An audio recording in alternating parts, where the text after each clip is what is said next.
So we're gonna show you how to solder pipe. Something you guys are gonna run into. Plumbers charge a lot of money for it. Something you can easily do at home. So you wanna start off by cleaning your fitting. Wherever you're gonna solder has gotta be super clean. Clean the end of the pipe.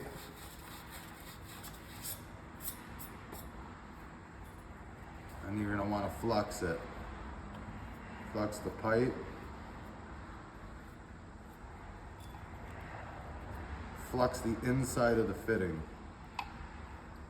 Put it on, make sure it varies all the way. And really that's it, you're ready to solder.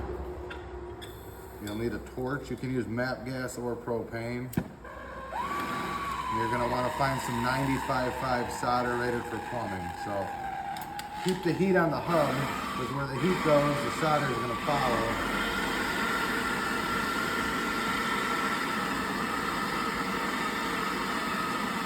Give it a few minutes.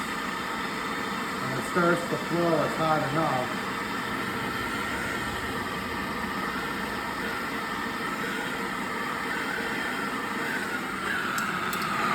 That's really it. Let it cool and you guys can move on to your next joint, but that's pretty much how you're going to solder copper on the hot or cold lines.